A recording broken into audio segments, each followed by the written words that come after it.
regular basis, and that we seek to nurture within one another. Let us, in a principled fashion, transform our lives.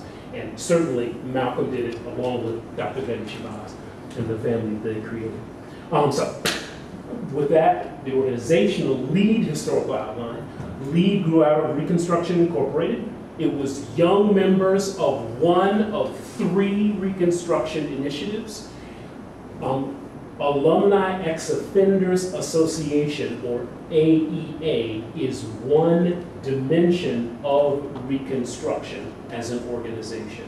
Alumni Ex-Offenders Association originally was a group of individuals who were ex-offenders, coming together to move toward a life of successful desistance, a life free of crime, and a sustained political engagement in social change. So, young members of AEA, the children of those individuals and their peers. There were 2 types of youths who were affiliated with LEAD across its initial 8-year window of 1995 to 2003. Those 2 groups were Brothers Strengthening Families, or BSF, and the young women's component, Divas with Attitudes. And the young women in the neighborhood challenged, as William has written, challenged both Reconstruction and those young brothers about basically gender equity. The fancy phrase is there was a black feminist component to LEAD real early on in some engaging ways, of the ways that those sisters challenged those young brothers. And a partnership was born. It included, within LEAD's early initiatives, tutoring the younger, even like late adolescents in the 17 through the early 20s, tutoring the younger adolescents in the K through 8 range. Sweat equity among the young men who lived in various places and could barter skills and share their skill base, and then build skill building in the face of.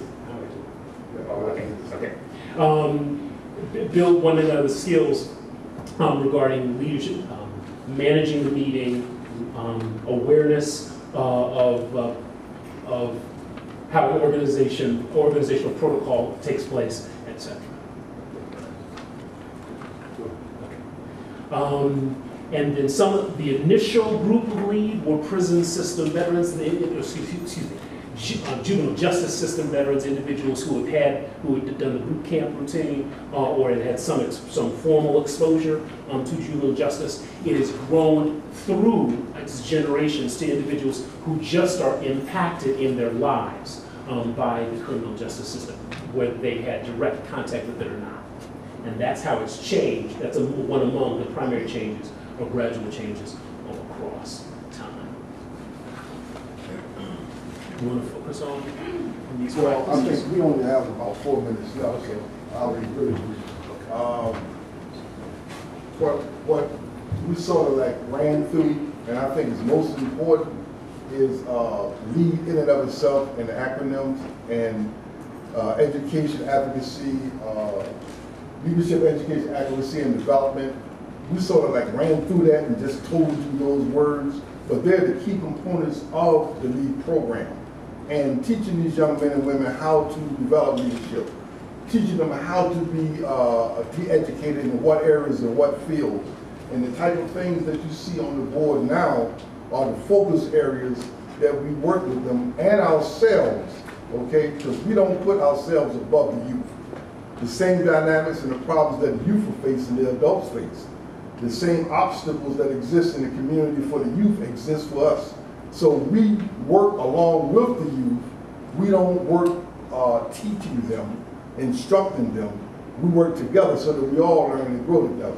So these 3 primary areas of emotional intelligence, emotional awareness, family dynamics, and institutional awareness, we believe are the key things to keep people on track.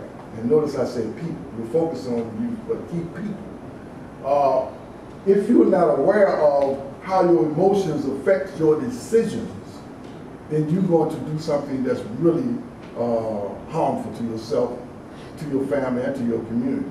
if your family base is not as stable as it should be, and there isn't a quote-unquote normal home, I don't even know what that is anymore.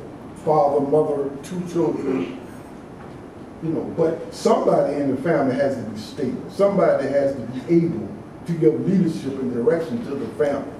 So if you don't have that, then the dynamics of that situation is going to affect the decisions that you make. And then finally, institutional awareness.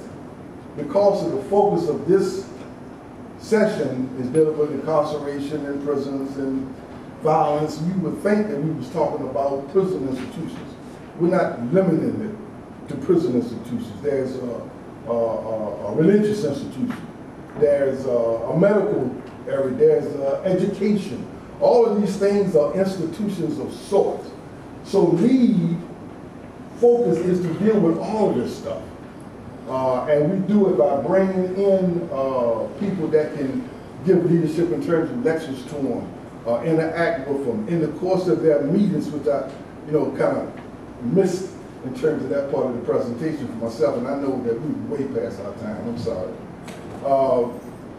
The meetings that we try to organize and help the youth go through and the structure to it is part of giving this instructive thing in terms of each one checking in and dealing with their personal issues and someone running the meeting and someone taking responsibility for time management. We're not doing a good job here today, but those type of things.